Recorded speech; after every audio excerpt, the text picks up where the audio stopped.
সূর্যের উপর কর্তৃত্ব। একদিন মাকামে সুহবায় হুজুর সাল্লাল্লাহু আলাইহি ওয়াসাল্লাম জোহরের নামাজ আদায় করলেন। অতঃপর হযরত আলী রাদিয়াল্লাহু তাআলা আনহুকে কোনো এক কাজের জন্য বাইরে পাঠালেন। হযরত আলী রাদিয়াল্লাহু তাআলা আনহু ফিরে আসার আগে হুজুর সাল্লাল্লাহু আলাইহি ওয়াসাল্লাম আসরের নামাজও পড়ে নিলেন। হযরত আলী রাদিয়াল্লাহু তাআলা আনহু যখন ফিরে আসলেন তখন তার কোলে পবিত্র মস্তক মোবারক রেখে হুজুর শুয়ে গেলেন। হযরত আলী রাদিয়াল্লাহু তাআলা আনহু কিন্তু তখনও আসরের নামাজ আদায় করেননি। এদিকে সূর্য ডুবন্ত অবস্থায় ছিল। হযরত আলী রাদিয়াল্লাহু তাআলা আনহু চিন্তা করতে লাগলেন যে এদিকে রাসূলে খুদা আরাম করছেন, ওদিকে নামাজের ওয়াক্ত চলে যাচ্ছে। এখন আমি কি করব? রাসূলে খুদার আরামকে যদি প্রাধান্য দেই তাহলে নামাজের সময় চলে যায়, আর নামাজ পড়তে চাইলে হুজুরের আরামের ব্যাঘাত হয়। কি করা যায়?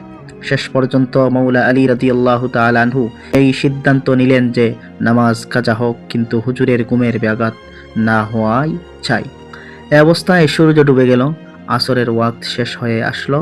হুজুর জাগ্রত হয়ে হযরত আলীকে চিন্তাযুক্ত দেখে এর কারণ জানতে চাইলেন। হযরত আলী রাদিয়াল্লাহু তাআলা আনহু আরজ করলেন, ইয়া রাসূলুল্লাহ, ইয়া হাবিবাল্লাহ, আমি আপনার আরামের ব্যাঘাত না করার খাতিরে এখনো আসরের নামাজ আদায় করিনি, অথচ সূর্য ডুবে গেল। হুজুর সাল্লাল্লাহু আলাইহি ওয়াসাল্লাম ফরমালেন, চিন্তা কিসের? সূর্য এক্ষুনি ফিরে আসতেছে এবং সেই জায়গায় এসে থামতেছে যেখানে আসরের সময় হয়। অতঃপর হুজুর সাল্লাল্লাহু আলাইহি ওয়াসাল্লাম দোয়া করার সাথে সাথে ডুবন্ত সূর্য উঠে আসলো এবং পশ্চাৎ গমন করে ওই জায়গায় এসে দাঁড়ালো যেখানে আসরের সময় হয়। হযরত আলী রাদিয়াল্লাহু তাআলা আনহু উঠে আসরের নামাজ পড়ে নিলেন। এরপর সূর্য ডুবে গেল। সবক: আমাদের হুজুর সাল্লাল্লাহু আলাইহি ওয়াসাল্লাম এর হুকুমত সূর্যের উপর চলে।